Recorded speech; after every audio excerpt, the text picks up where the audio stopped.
Sahana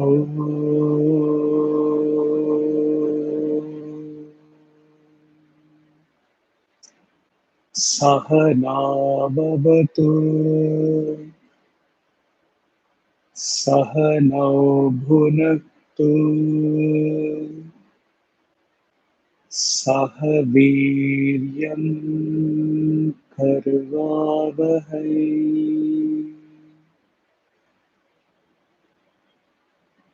Tejasvinavaditamastu ma vidvishavahai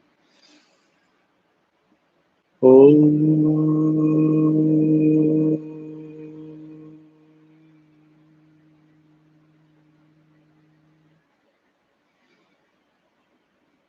Shanti Shanti Shanti.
Sarvaṃ.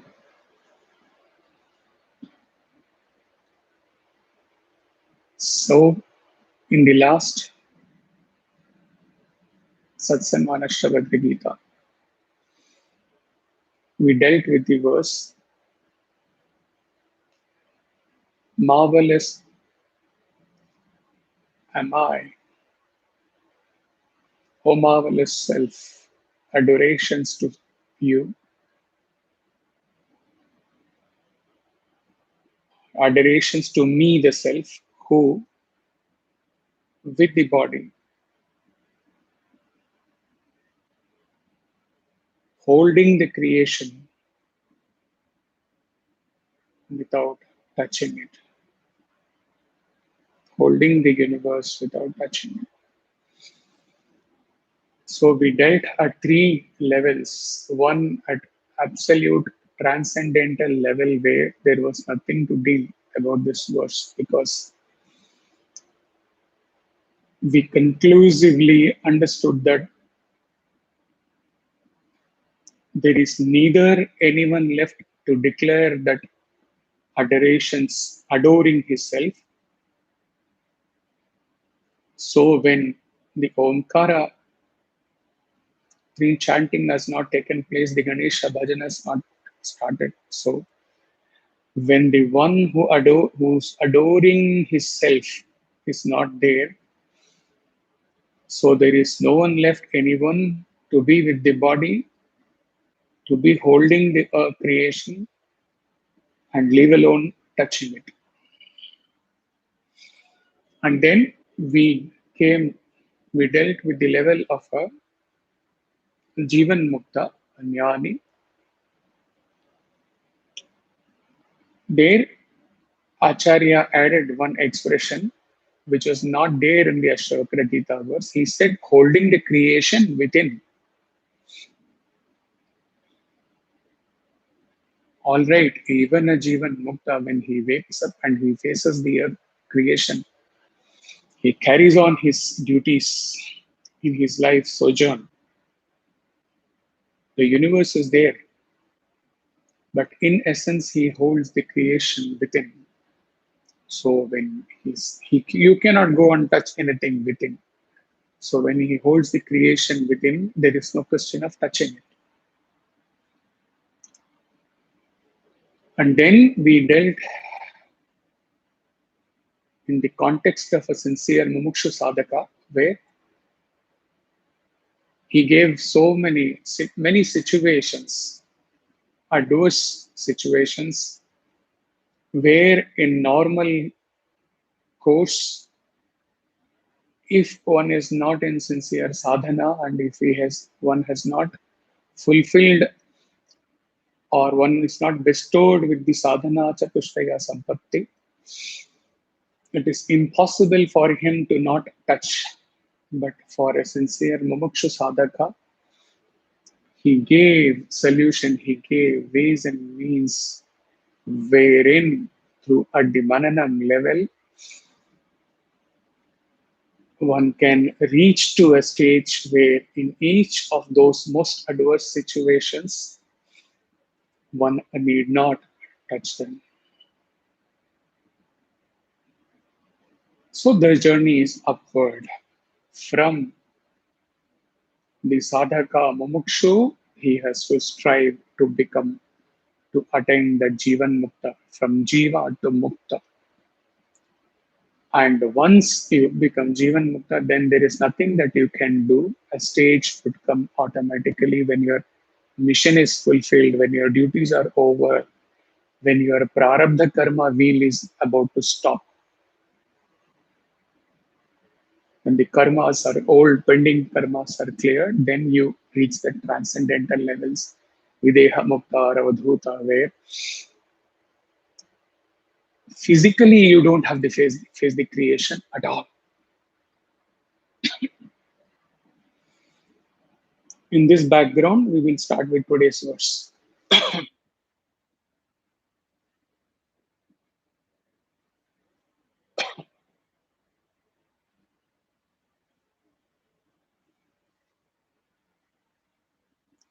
Ahaṃ, namo, mahyaṃ. These four verses are adorations, song of self or hymns to the self, you can say. Four verses.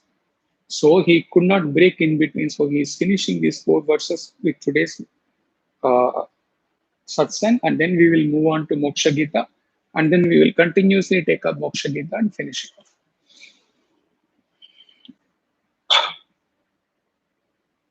Ahaṃ, namo, mahyaṃ. Yasya me nāsti kiñcana, athavā yasya me sarvaṃ, yadvāṅmanasagocaram, vāṅmanasagocaram. Speech, mind. Oh, marvelous self, adorations to myself, who, it has been split in two parts for more clarity. The first part is who or that or which has nothing whatsoever which is known to the speech or the mind, first part, or athavā, or that is that which has, which is all which is known to the speech and the mind. Con- Totally contradictory lines joined together in one single verse. That is the glory of self. Having got enlightenment, Janaka describes his own experience on realizing that he is the very self, the substratum of the world, in these words. What glorious thing I am.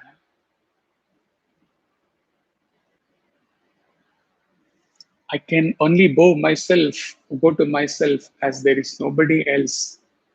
And that too when I own nothing. There is nothing which can be called as mine. Or to put it in other words, I own everything which can either be described with words or conceived by mind. Avadhuta Gita first verse starts with this grand striking declaration that I am not able to worship anything. Otherwise, Adi Shankara, the traditional Vedanta treatise, he will start with the adoration. In the first verse, Govinda, Govinda Padas expression, Govinda will be contained. All treatise starts with adorations to either Guru or to the deity. Avadhuta starts with the bang. He says that I cannot worship anything, anyone, because I have none apart from me. Avadhuta Gita, for God's sake, don't even touch that. Because unless and until you go to the PG level in the Vedanta treatise and start getting glimpse, you will start shaking when you touch Avadhuta Gita, because it it tears the Vedanta treatise into pieces and then it forsakes the Vedanta. It goes beyond that. So here he is adoring himself because there is nothing apart from that. Or if you say other things are there, all other things are in me, because it is flowing from the first affirmation that there is nothing apart from me. Okay. The source of any experience is the vibration from any other object. In the state where there is no object or world or body or mind, there cannot be any experience at all. There is no, like we understood in the creation session, that if that omkar and ahaṃ or the cosmic vibration Big Bang had not taken place, the creation would not have emerged. That first disturbance. Here, similarly, if there is that any disturbance is not possible at all because there is no object which can cause me disturbance, then how do I, with what expression, no mind, no object, nothing, how do I express that state? Poetically, you can say, in that state, one will be like a dumb man who enjoyed a Onam Sadhya, good feast in his dream, but was unable to express it. Still, Janaka is supposed to tell the experience so that we can get some glimpse of what the ultimate state would be. Similarly, he also has to express to you. Janaka finds that as self, he is alone, Kaivalya, and there are no objects which would be claimed as his own. From another point of view, the entire universe and its object, which can either be described or conceived by the mind, if at all, are all superimpositions on the self, which is the substratum, adhisthana. In his exalted state, the sage Ashtavakra or sage Janaka says that the self has nothing on one hand or everything.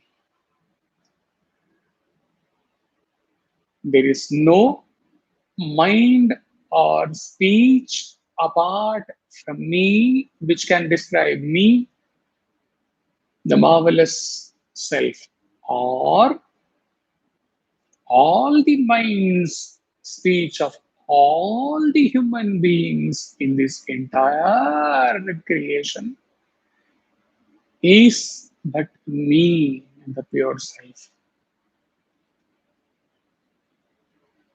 Contradictory in the limited expression of English or Sanskritam, but in essence exactly same, which can only be confirmed when one reaches that state, not before that. Okay? Paradox. Upanishad is full of paradox, for that matter. For those who who are yet to get deep into it and reach the mananam stage and conclude and end the non-duality, end the paradox which are there in the limited expressions.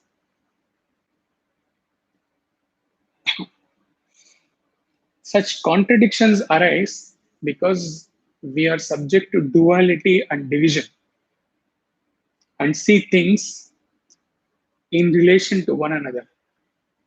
We cannot easily comprehend the oneness of the universal existence. We see the universe as a collection of diverse objects, while we are the subject who sees them. However, from a universal perspective, there is no such duality or division at all. So we will take up the first part. Self has nothing whatsoever which is known to the speech and the mind.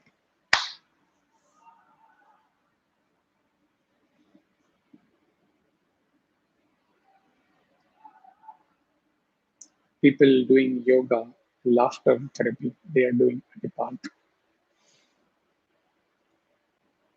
At the absolute transcendental state of Videha Mukta, let us see what relevance these expressions that self has nothing to do with the speech or the mind, or to put it the other way, speech or the mind can never express self. At the transcendental level, does it mean anything? At the transcendental level, voiceless voice, speechless speech, these expressionless expressions are there, the two coiled for your sake, for giving clarity to you. Otherwise, these expressions are also not there. Me, the pure awareness, pure consciousness, is unaware about anything called creation. When I am not aware of the creation, what is this mind and what is this speech? I can have no thoughts to go to the creation level, and then to the level of microcosm, and then to the level of senses, speech, mind. Impossible. I can't even say that I can have no thoughts of the macrocosm, microcosm, etc. This neti is also not possible. I cannot even say that I have no creation. I can't say who in me can say anything. The I is not there. So the can't is irrelevant. The say is irrelevant.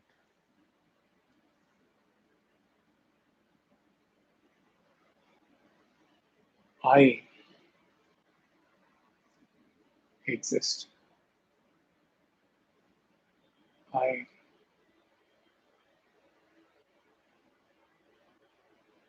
self. I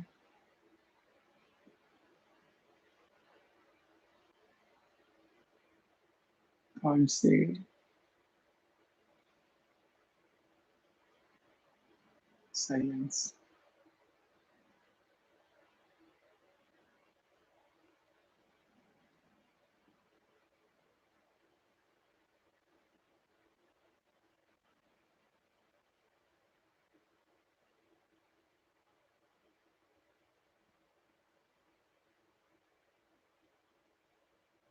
This is at the transcendental. In fact, it will not be wrong to conclude that Janaka would have spoken all these verses, or Jnata Gyata, whosoever composed this Ashtavakra Gita, unknown sage, even he would have spoken with most sattvic mind only, because Whether he has spoken with the sattvic mind or not, it is for you to understand, to give you clarity. Because at this stage of self, he cannot speak anything. That is why, while this verse says from the self point of view, adorations to self, which has nothing to do with the speech, mind or speech, or which is everything which is to do with the speech or the mind.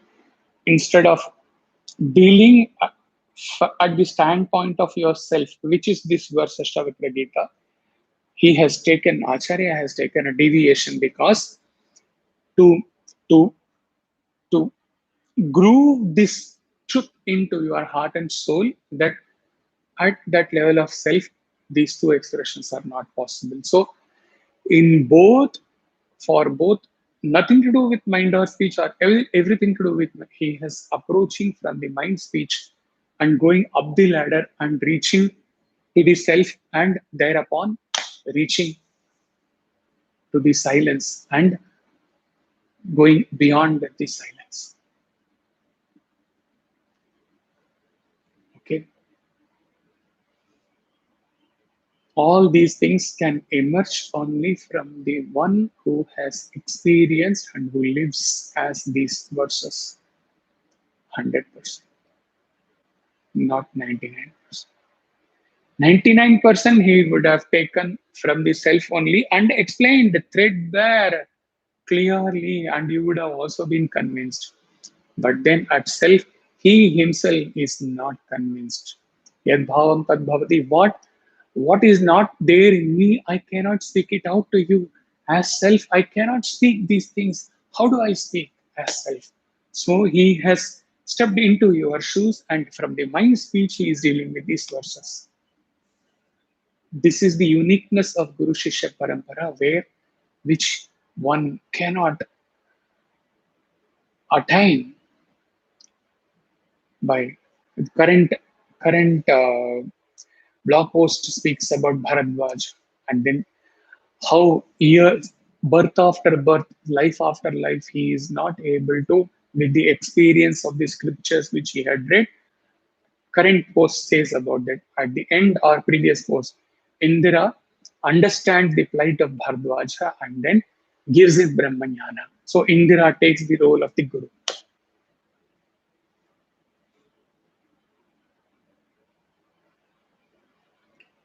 100 years of scriptural reading and with Shastra Vasana cannot give you 1 ounce of direct experience, which is possible at any point of time, at any second, seated before your Guru, whosoever it is.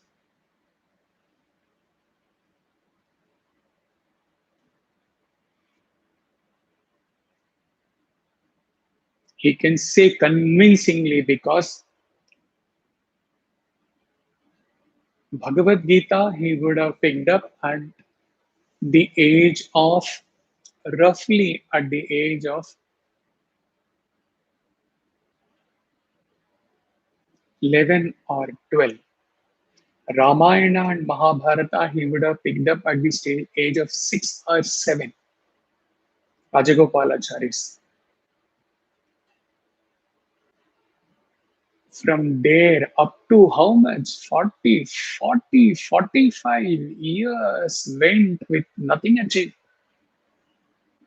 until the Guru taught, like Indira taught to Bharadwaja, the Guru of the Guru, the Master of the Master, the Lord of the Lord, Raja Diraj Satya Sai Maharaj conveyed everything through a glance, and all the scriptures learned in all these years, including the previous verse, all of them culminated into subjective, intuitive experience in one stroke.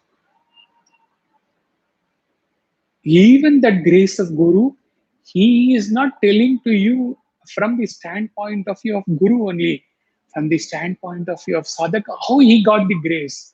So he is passing on to you. The lineage continues.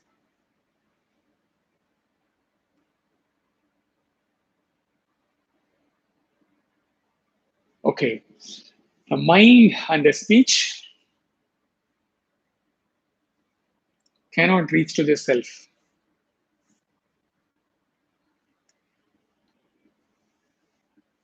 Thakurji, as we call, or Sri Ramakrishna, would describe to his devotees the behavior of spiritual aspirants at different stages of evolution. He would say that as one advances in spiritual life, one tends to become more and more quiet, more and more introvert, and attaining the ultimate knowledge or knowledge of Brahman, upon attaining that knowledge as experience, one becomes completely silent. That means the mind or speech cannot reach there. He speaks about a town where a father arranged for his daughter's marriage. As it was the custom in those days, the evening prior to the day of marriage, the bridegroom was being taken in procession to the place of marriage ceremony, surrounded by his friends and relatives. In our this thing also, in Tamil tradition also, it is there, Mapplayade. All those things are reversed nowadays in today's culture. We will not get into it. They had to pass through the house of the bride. She was sitting near the window, surrounded by her friends. All of them were keenly watching the procession. There were many young men in the procession, and all well dressed, matching the occasion. Cutting it short, her friends kept on asking her whether this is the bridegroom, this is the bridegroom, till the time the actual bridegroom came in front of her window. Through mind and speech, she could express that no, no, no, no. She laughed and said no, no. Then ultimately, when the bride came, she could only be silent, and she could only be shy and bend her, bow her head in silence. She could not say yes or she could not say no. This is the state. When you reach that Brahmananda state, conclusively and convincingly, your mind or your speech or your senses cannot express that state of self. Okay?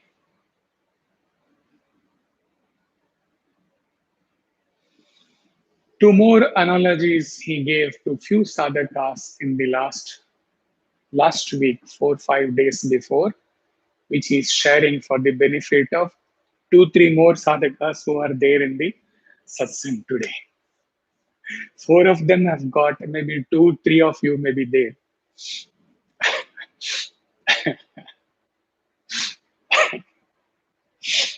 Okay.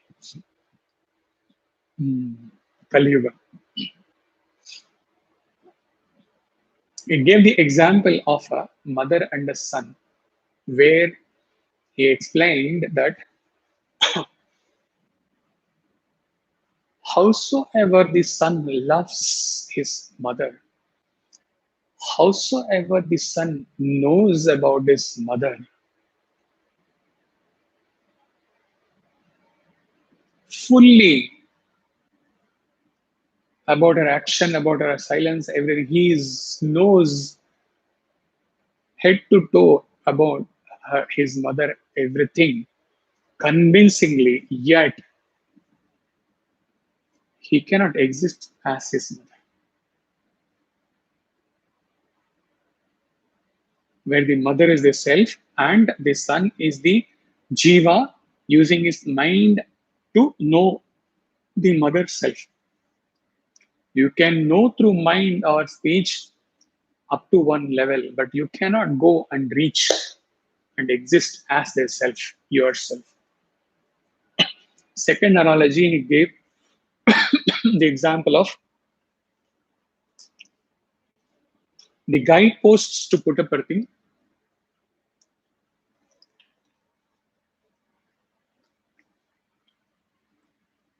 When in the Hyderabad highway from Bangalore to Hyderabad, one turn is taken. From there, the guideposts to Puttaparthi is shown. Even if it is not shown, assume it is shown. Okay. The guideposts can very clearly lead you. Nowadays, the GPS leads you, the navigation system leads you. Okay, let us take the guideposts. The guideposts can lead you, can reach you up to the Prashanti Mandir outside. The role of the guidepost ends there. The inert guideposts in themselves cannot reach you inside the Kulwant Hall, cannot make you contemplate inside the Kulwant Hall, and cannot make you experience the divinity inside the Sanctum Sanctorum. They can lead you up to that one stage.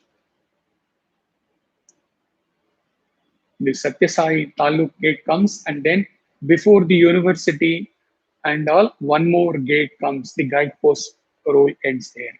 After that, you have to go. You have to, in one of the Upanishad verses, he explained that you go inside, go through the palace, see every nook and corner of the palace, enjoy the beauty of the palace, and then settle in the palace. Prashanti is that balance. The ultimate settlement is the abidance in self, abidance in Brahmananda, Prashanti. This you will have to do yourself, and when you exist as that self,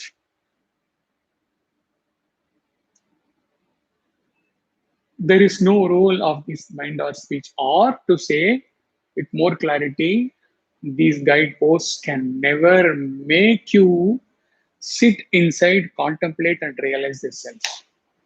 Through mind or speech, you cannot know this self. Okay?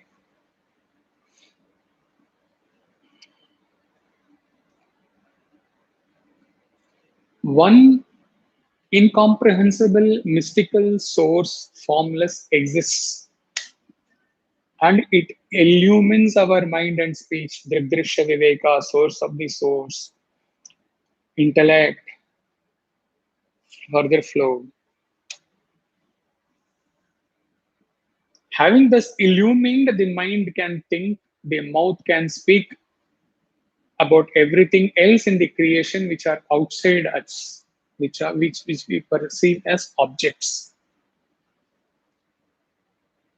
But how can the mind, the speech, having illumined by the supreme absolute consciousness, speak about the same consciousness which has enlivened the mind and the speech and the senses? It is not possible.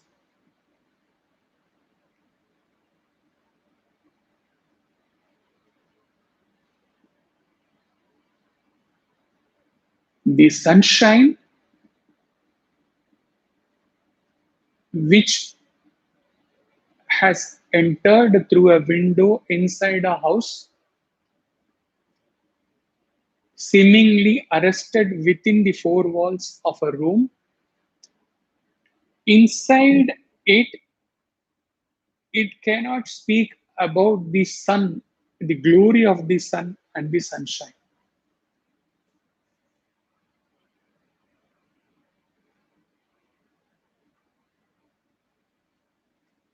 The intellect, being the most subtlest and the most purest faculty, in human personality, having absorbed the pot vessel, go back quickly, pot, water, sunlight, okay? The vessel being the body and the water being the intellect, and the sunshine, the pure consciousness reflects. Upon reflection, the water has no capability, no power to describe about the sunshine, about the sunlight. It can quietly absorb and then pass it on to the mind and the senses.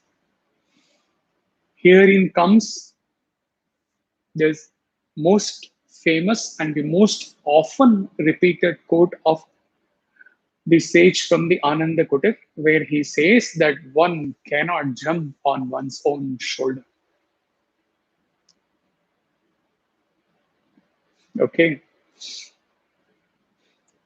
You can jump on all other shoulders, which means that through your senses, your mind, your intellect, you can see all other shoulders, means you can see and perceive all other objects you can perceive, you can enjoy, you can jump on the shoulder, you can enjoy, you can experience with your mind and senses all other shoulders, that means all other objects outside you. But with the mind intellect, with the mind senses, you cannot jump on your own shoulder, means you cannot experience your own self. It is not possible. The very basic nature of the mind is outward, not inward.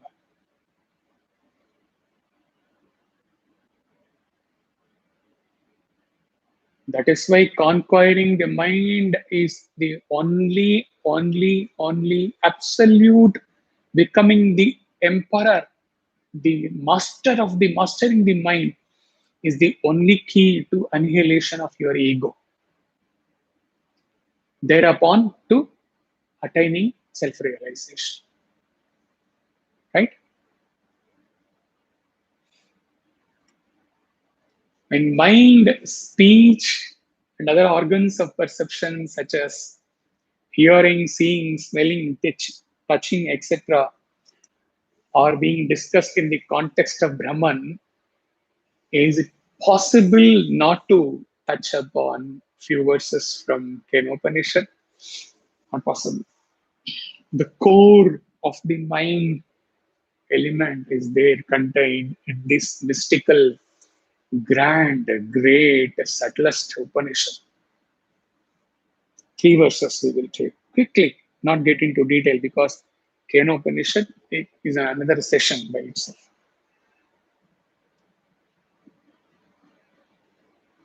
The first verse, the disciple is asking, by whom commanded and directed does the mind go towards its objects? Commanded by whom does the life force, the first cause, move? At whose will do men utter speech? What power directs the eye and the ear?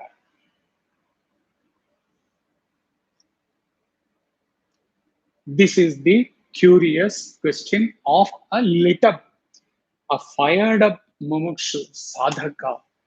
One has to reach that state after sadhana chatushtaya, otherwise this question will not emerge at all.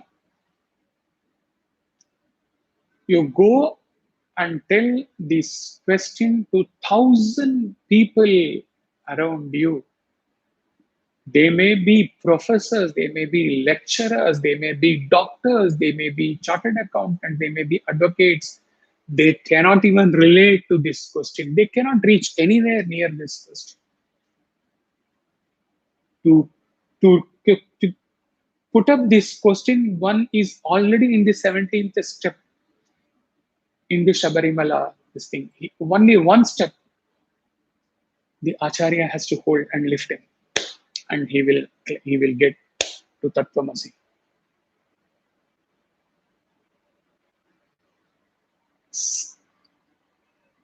The answer, it is the ear of the ear, the mind of the mind, the speech of the speech, the life of the life, the eye of the eye.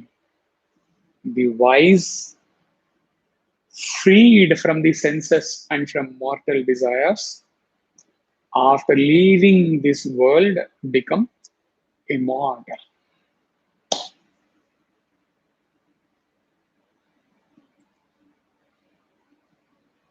An ordinary man hears, sees things, but he is satisfied to know only as much as can be known through the senses. He does not analyze and try to find out what stands behind the ear or eye or mind, what illumines the eye or the ear or the mind. He is completely identified with his external nature. His conception does not go beyond the little circle of his bodily life, which concerns the outer world only. There is a vast difference between the manifested form and that is manifested through the form. When we know that we shall not die with the body, when we know this fact that there is a difference between manifested form, and when we know that, or when we know the absolute truth, we shall not die with the body. We shall not die when this body dies. Wave ocean, Amritam. One who clings to the senses and to things that are ephemeral, he must die many deaths. But that man who knows the eye of the eye, ear of the ear, having severed himself from his physical nature, becomes immortal. In this mystical Upanishad, instead of directly giving the answer to the question of the question of disciple that it is pure consciousness which lifts up your eye, which lifts up your ear, mind, speech, etc. That was the question of the disciple. Lit up, illumined by what? Do my eyes see, my ear hear, my mouth speak, etc. Pure consciousness. Go back, contemplate. It could have been over. But the poor chap, at best, what he is going to do, he is going to contemplate on the pure consciousness with that limited mind only. Because he has not been taken to a region, a horizon beyond the mind. When the Acharya, suppose, gives the answer, direct answer, he is convinced that it is pure consciousness. He exists as pure consciousness. But if he says pure consciousness, the pure chap is not served with that answer. He is going to go beat around the bush and use all his limited mind, intellect, mind faculty to know what that pure consciousness is all about. Like the 9 men were all searching for the 10th man amongst themselves only. Right? So to first take him out of the limited mind, limited eye, limited ear, limited intellect, limited speech, limited touch, the Acharya has given a very, very, very subtle and yet a very, very profound clue that it is the eye of the eye. So you forget your manifested, your form, your limited, ephemeral eye. Go beyond the eye and contemplate on eye of the eye. When he is given this answer, the disciple is left with no option but to leave the physical eye, physical ear, physical mind, physical intellect, etc. there itself at the feet of his Acharya, and then go to contemplate what is the eye of the eye, ear of the ear, mind of the mind. right? The third verse speaks exactly all about this particular verse. The first part where the mind speech cannot reach there. It says there, where the eye of the eye, ear of the ear, mind of the mind. There the eye does not go, nor speech, nor mind. We do not know that. We do not understand how it can be taught. It is distinct from the known, and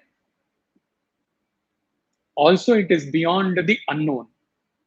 Thus, we have heard from the ancient teachers who told about it. This distinct from known and also beyond, we will leave it totally because it is another session by itself. It is talking about beyond the manifest and unmanifest, beyond the existence and non-existence. It's a totally different dimension. We will leave that. The first line, I do not, nor the speech or our mind, they do not reach there. Exactly, that is the first part of this verse. Okay, the mind and the speech cannot reach this self. With the mind and the speech, you cannot reach the self. The third verse of the this Kenopanishad, this chapter exactly says the same thing.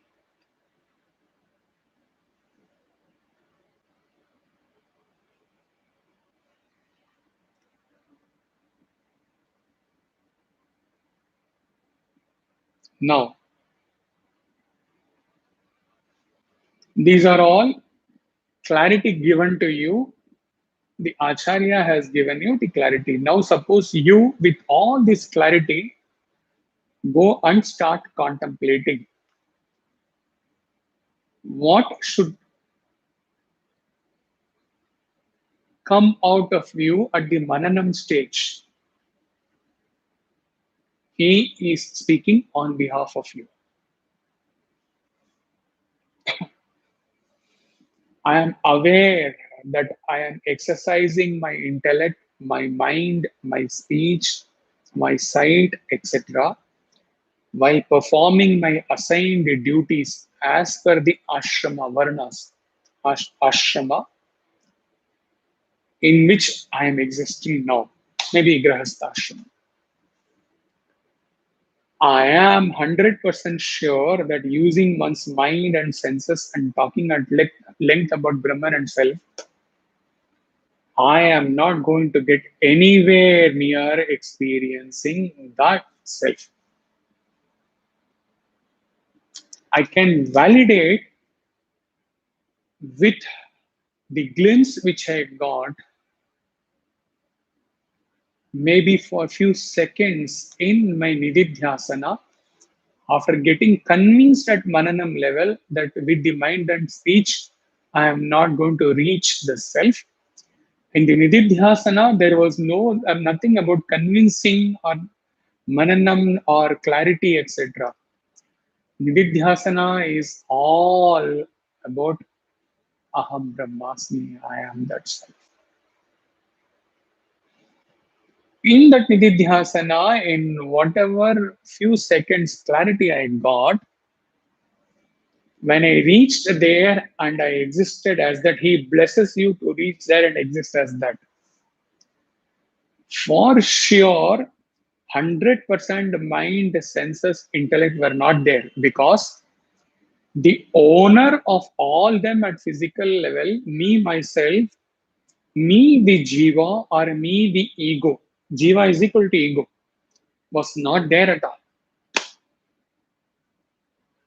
The body itself is not there. Okay, I had even transcended my prana, the life force. I am not even aware about my breathing. I am not even aware about my prana. I have transcended that. Where can be the mind or speech and senses and all these trivial, smaller things be there in those few seconds of glimpse which I got? With that glimpse experience, I whisper without voice, but my Acharya can hear me because He himself is acting on behalf of me. He is putting these words into me. He is giving me all this clarity in my contemplation. He is sitting, entering into me, and he is contemplating as me, and he is giving. When he can do that, when I experience this and I am not able to give proper words and I whisper without voice, apart from Sai, is he not the first one to know because he is giving all these things to you himself? What is that? Whisper. All which is known to mind or speech is within me, the pure self. Since this is the truth, from this truth, the other part of the verse is also realized as truth. What is that? Since all this mind, speech, etc., is all within me,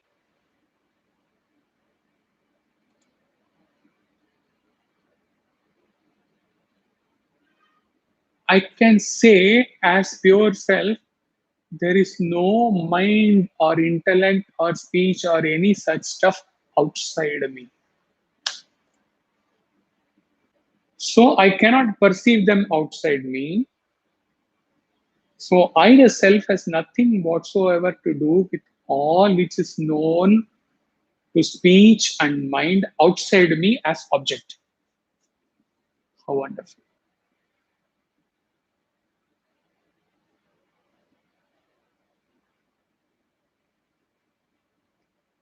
The satsang is profound. It is too subtle, he knows. But the verse is like that.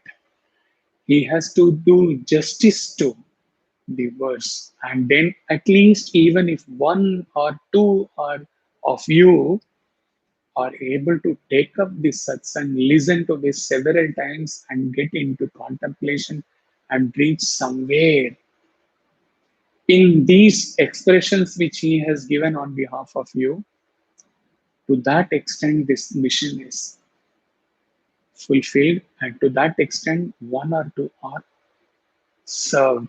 The others who are not able to get into this depth at all, who find that, oh my, this is very difficult, I cannot reach anywhere.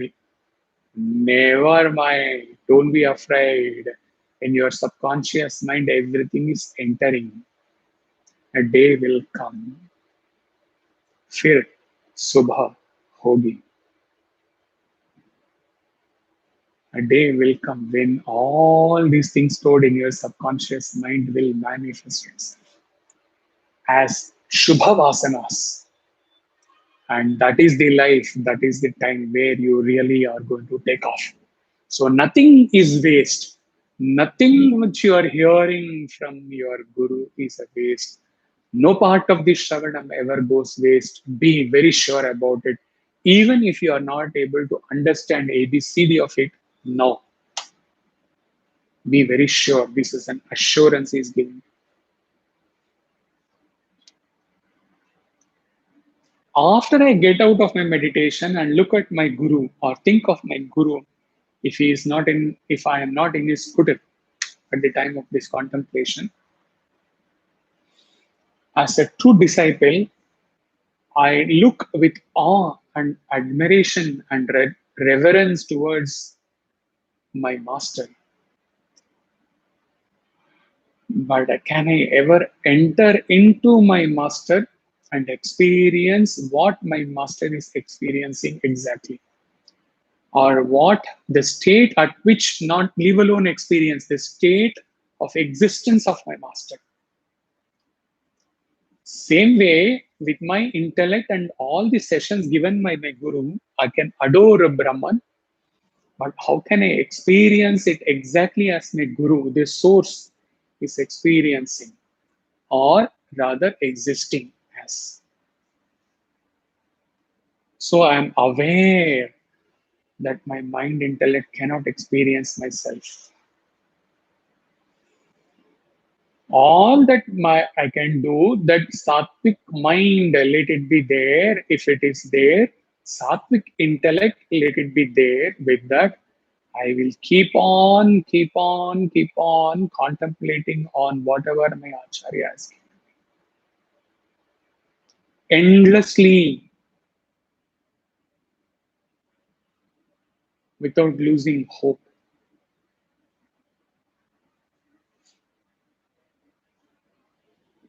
For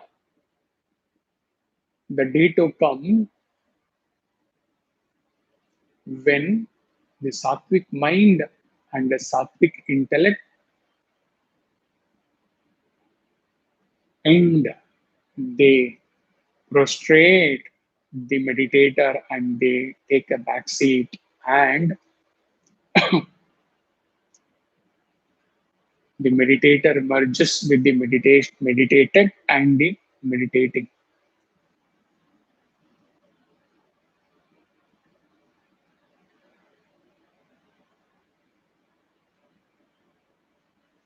My acharya has given complete picture of his own journey as to how he was also in the same state, not experienced self once upon a time, then how he intensified his sadhana, how he got convinced on the revelation of Mother Shruti and the revelation of his own master Bhagavan Sri Satya Sai Baba, and how he ultimately experienced self. Thus, deeply inspired and motivated by my Guru, I shall take up this goal of experiencing self as the only purpose of my life henceforth.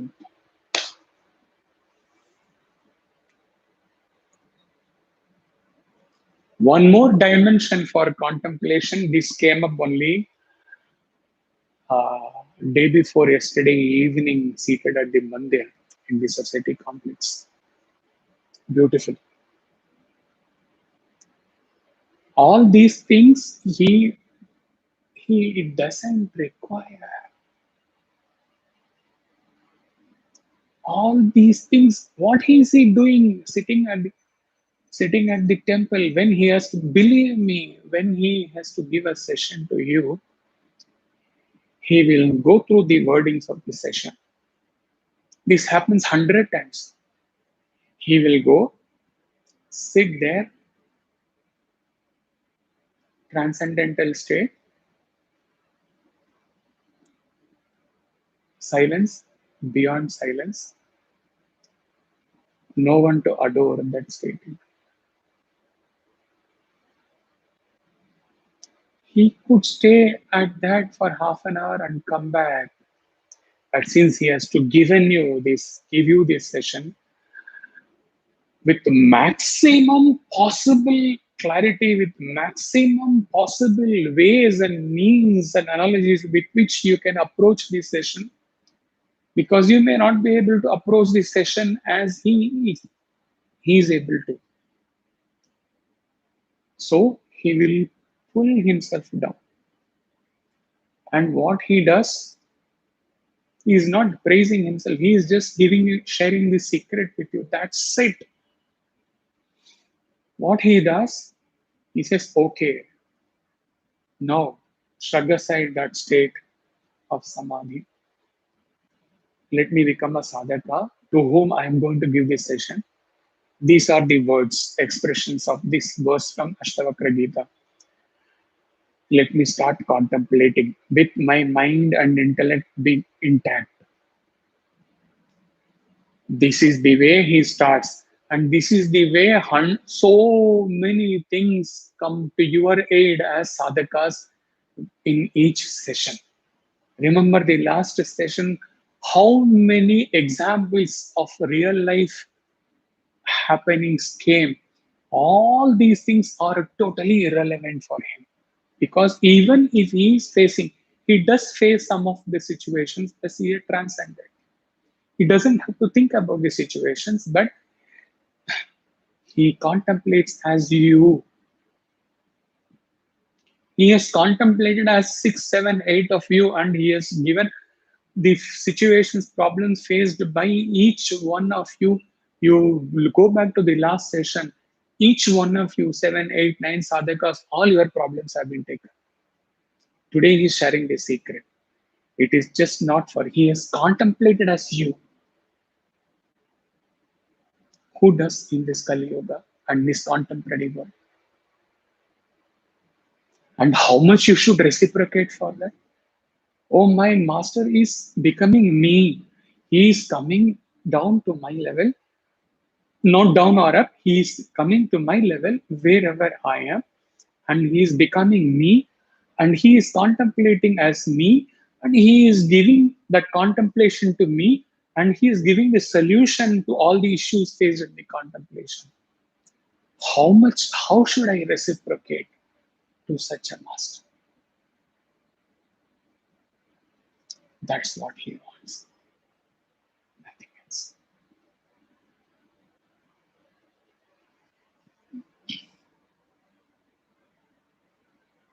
This dimension came up day before yesterday. Not satisfied with whatever has been given, which itself is more than sufficient.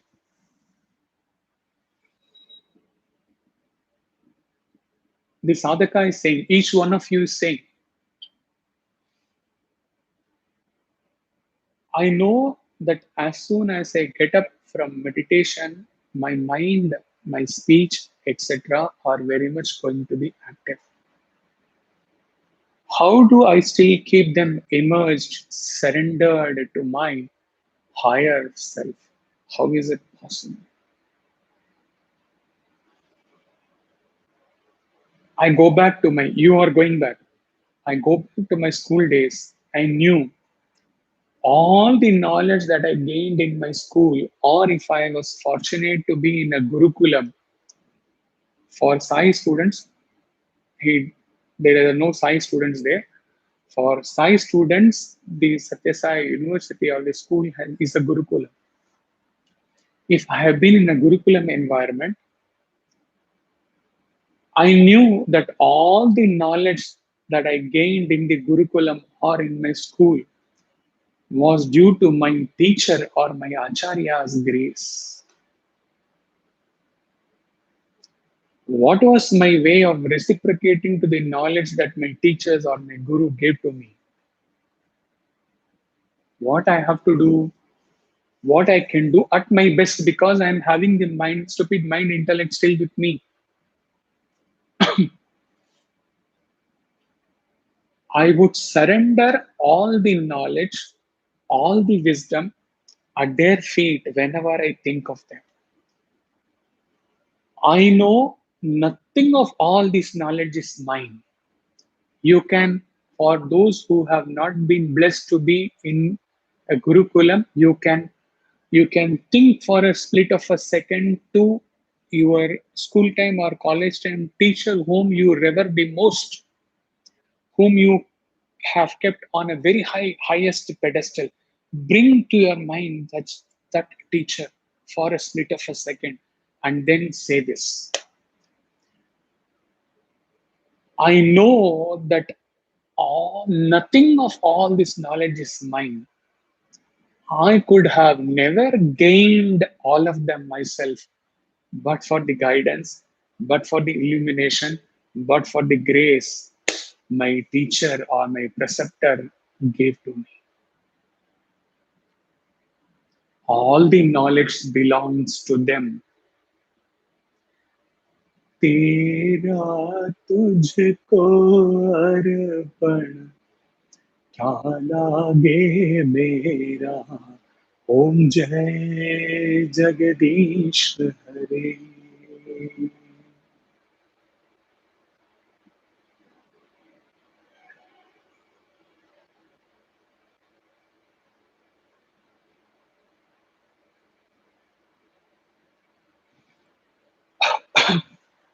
So I have to offer all this knowledge at their feet because everything is theirs. Nothing is mine.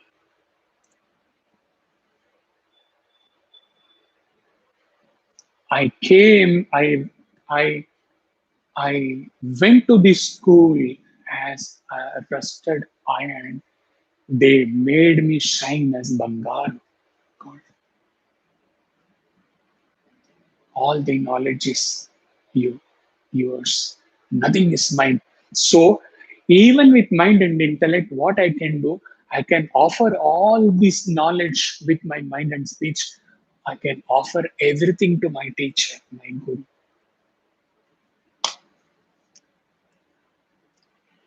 If the same bhava is cultivated in the meditation, let the mind intellect be very much there. But I realize that I'm going to use my mind intellect all through.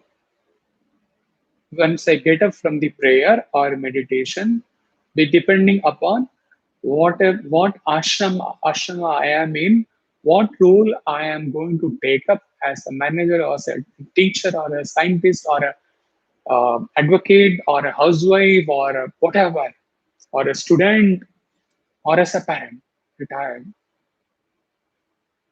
What once I'll be using this mind, speech, etc.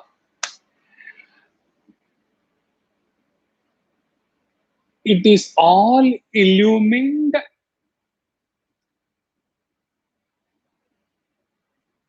by just bringing the teacher here. Instead of the teacher bringing the self there, all this is illumined by self.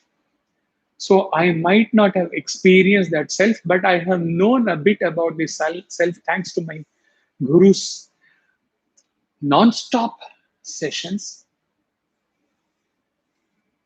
So let me offer all this mind and speech to that self, which I am going to use throughout the day now. With this bhava, if you are able, very easy to develop this bhava. If you are able to develop this bhava, if you are able to, I am able to carry out my day-to-day functions. Then while using my mind, speech, etc., I would have still surrendered them. My day has begun with surrendering my mind, speech, kayena vacha, manasya, indriyerva, buddhi, atmanava, prakriti, svabhava, karomi, yat sat sakalam parasmai Srimannarayanaya, Sai Narayanaya samarpayami.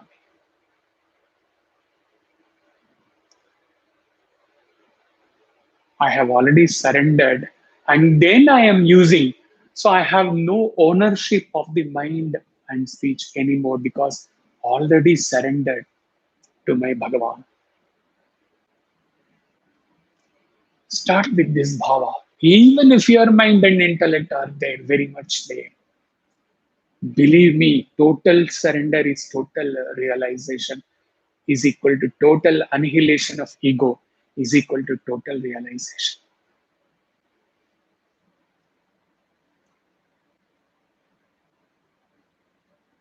Now we are coming to the second part. Salutations to myself, or as a sadhaka or a realized seer, saying all the speech and the mind, all this is nothing but self.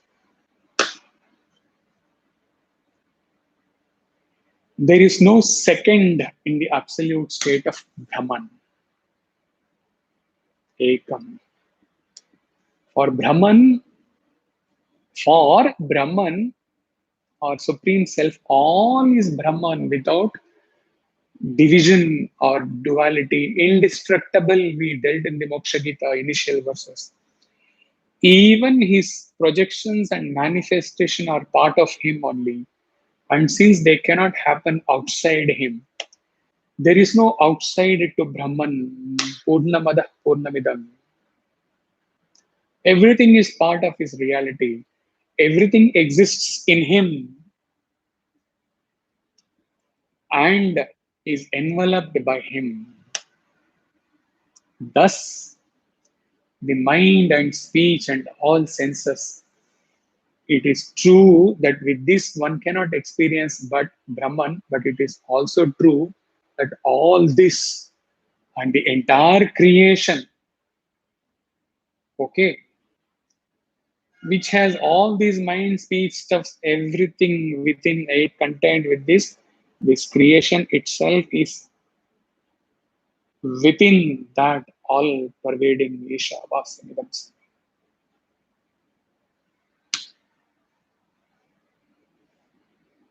All is self, all is Brahman. If you have really, if you're really able to live to the first part of this session in its true essence, true spirit, and then come to listen and contemplate on this, 100% you will feel within, at least at Mananam level, that there is no contradiction. Though in the initial stage it appeared to be totally contradictory to each other, when you have reached that right state in the first part, the second part will be like a music accompaniment, giving sangat, giving accompaniment to the first part, and both of them aligned with each other, absolutely like the tanpura and the mridangam, totally aligned with each other.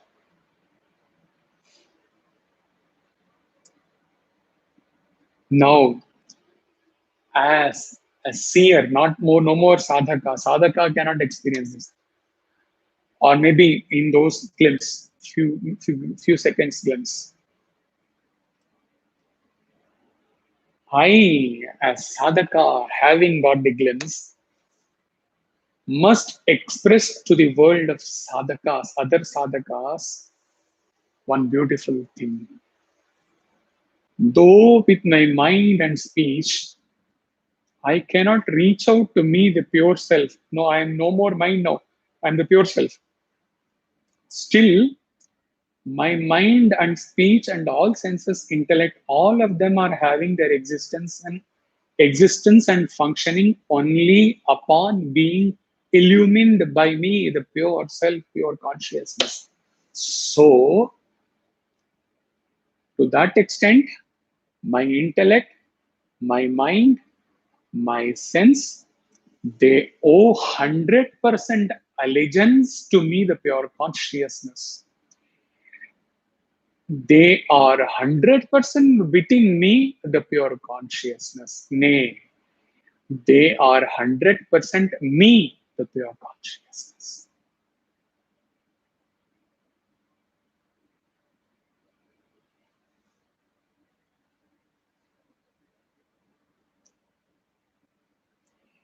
If I am able to carry the fragrance of this glimpse which I have got on one particular D-Day with the grace of my Acharya and with the grace of Bhagavan and with the grace of Mother Shruti, if that flavor, that fragrance of that glimpse, if I can carry throughout my day from dawn to dusk, then if the mind is there, then that mind is equal to consciousness. There is nothing apart from me, the pure self, pure consciousness.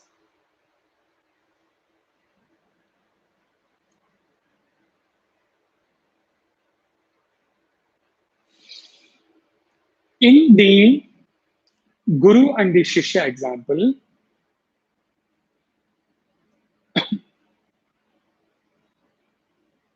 let us replace that Guru with Swami. Swami and the devotee example, where the devotee surrenders everything at the feet of Bhagavan.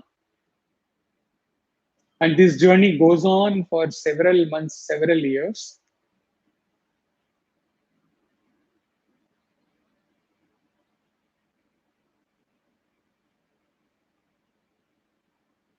And the devotee realizes on one day, penultimate day to the realization, he realizes that he contemplates, I have been, only he is eligible to say if he is successful in this.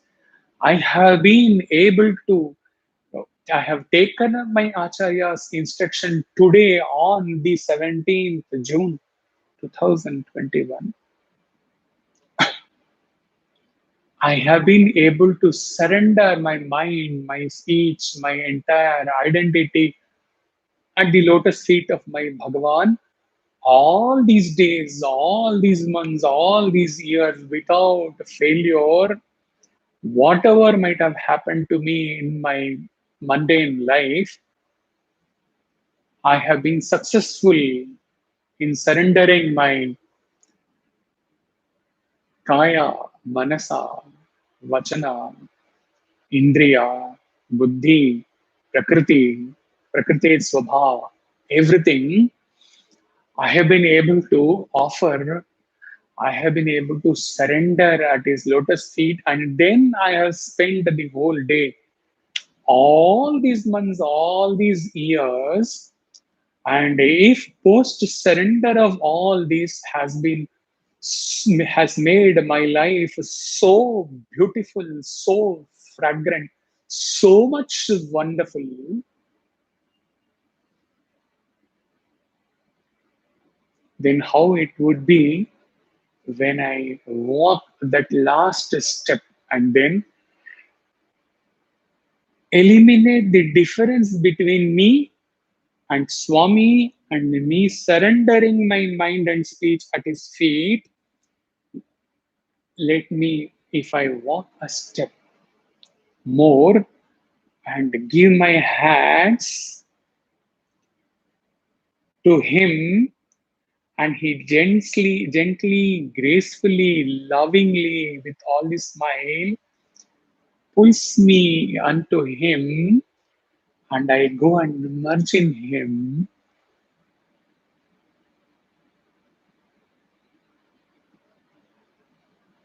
How many trillion times, infinite times, it would be more wonderful if I merge in him.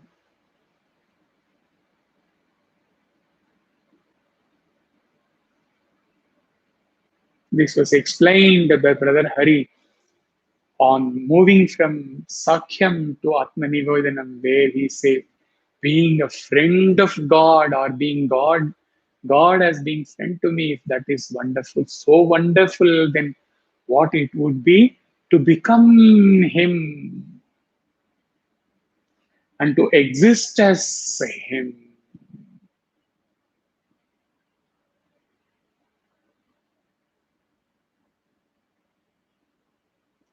Swami has given this clarion call in one of his milestone discourses in 60s where he said, come, come, come, seek me, experience me, realize me, and exist as me.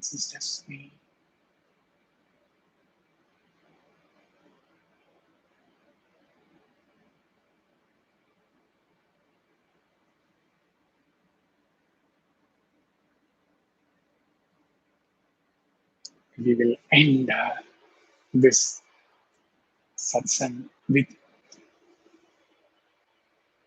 extract of a long poem on a chapter on Brahman from Yoga Vasishta. Perhaps Swami Surya Devananda, a foreigner by birth, like Ekalaiva accepting Drona as his guru from a distance, he accepted Swami Shivananda Maharaj as his guru while he stayed in US all through. He might have traveled to Rishikesh, but there is no recorded fact that he spent years in Rishikesh under the feet of Shivananda. But Shivananda, he drew inspiration from Swami Shivananda's simple yet profound teachings. And then he took up on this grand task of translating the entire Yoga Vasishta in poetic way, unique, one of its kind. And in that poetic rendering of the Yoga Vasishta from the chapter on Brahman, Few lines have been taken to glorify that one truth which we have realized, that the self is all.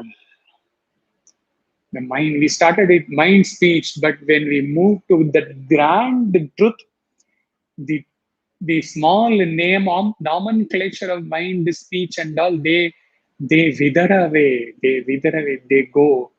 We can only say everything is self, or everything is Brahman.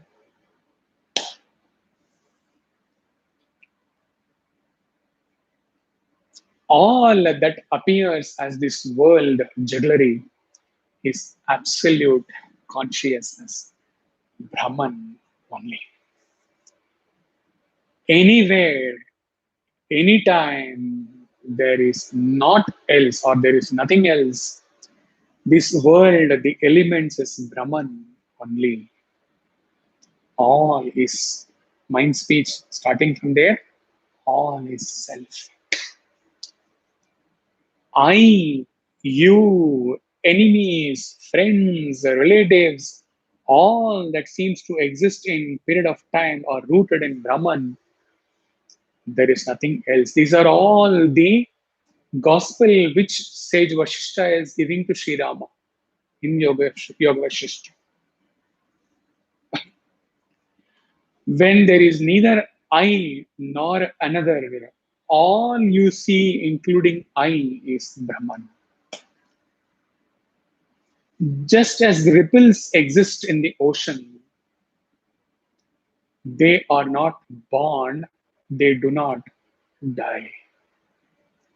Disease and this is not are deluded notions.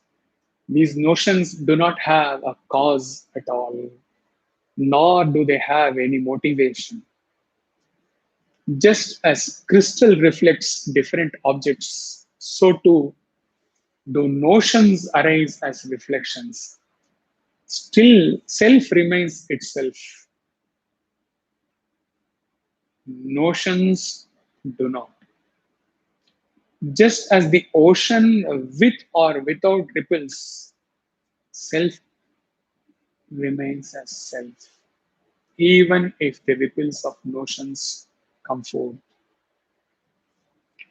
Independent entities just do not exist. What is seen as the body is but a notion. Objects of perception that look so real, people and all these forms of life too, thoughts, feelings, and the inner world, all are Brahman. There is nothing else. And I am that Brahman, pure consciousness. Sparks of whom rise and reflect continually, only appearing to be in contact in experience because of the ego sense of the conditioned. Yet, beyond their reach, untouched by them, the source of all happiness and delight, free of all notions like pleasure and pain, I exist as I am. I am. I, Song of Self.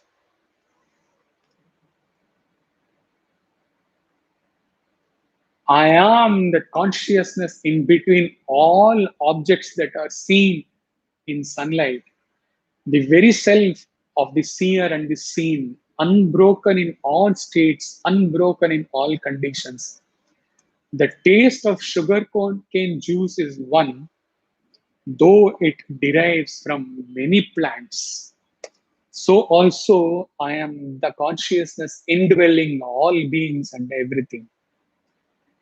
I am that consciousness energy larger than the vast universe, yet subtler than a single atom, anor, aniyan, mahato, yet subtler than a single atom, invisible, the nature of experiencing. Jewelry made of gold is goldenly. In the same way, all is consciousness, pervading all without any change, appearing different only due to conditioning, consciousness bestows fruits of all thoughts. Light that alone shines the supreme gain, pervading all, ever awake and alert.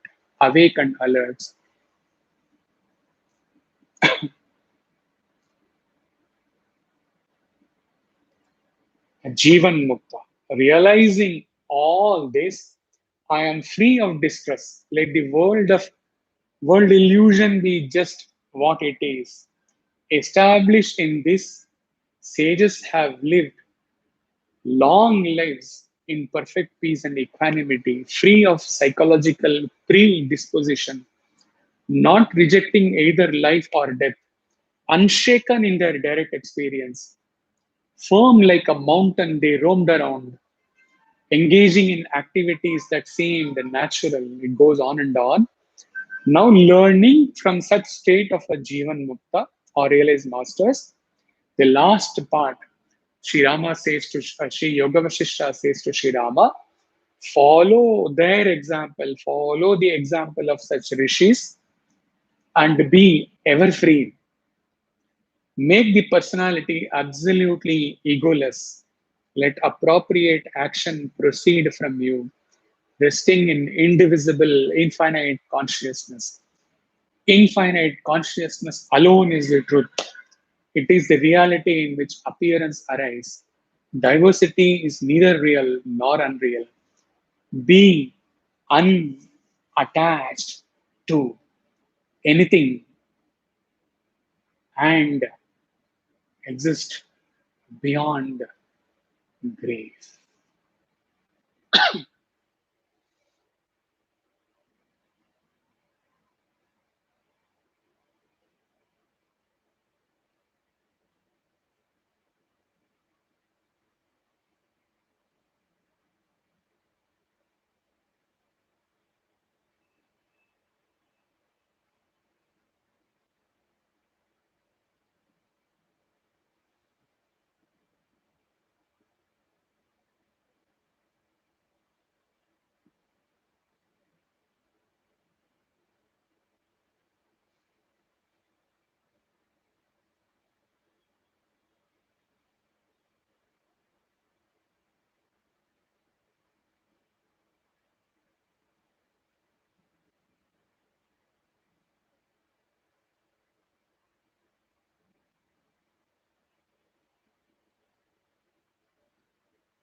What more do I say?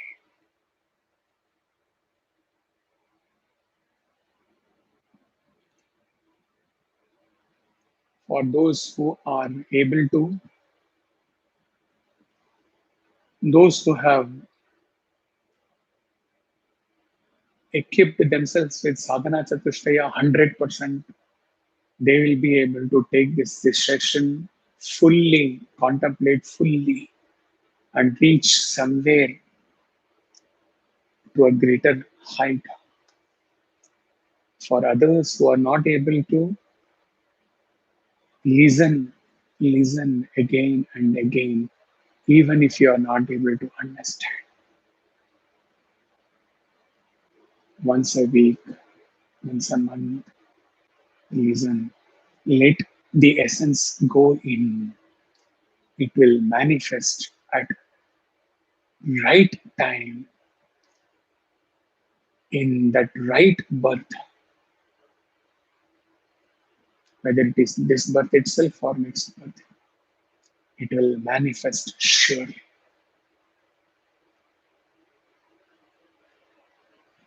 All these things, even if not able to experience all these things, are what we have to carry as our sanskaras, which will manifest as shubha vasanas and eliminate or eradicate all the ashubha vasanas in our next birth. And when we glow with shubha vasanas, a guru will knock your door and say, athato brahma jinyasa.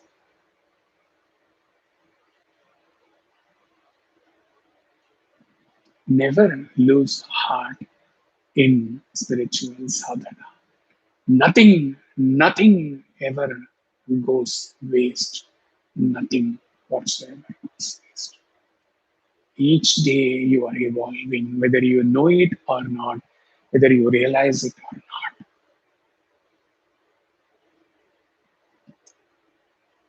An assurance from the one who has lived like you, who has struggled like you, who has walked through the thorns in his spiritual sadhana, who has had the despair that nothing is getting through, who has cried, who has laughed, who has smiled, who has danced, and whom who gave his hands as per this session at the end, penultimate day, and the master, his God of gods, took him to himself.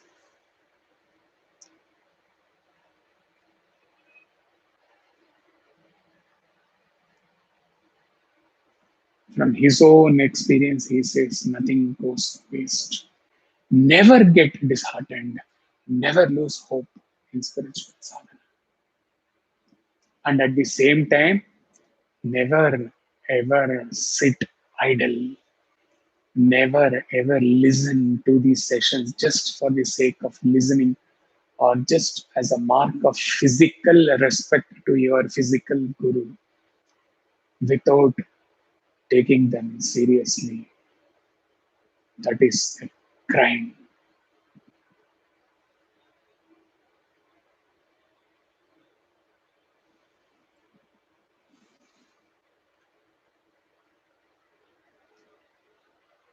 A reverence to the self. All of you, the self, his reverence to you. Hari Om.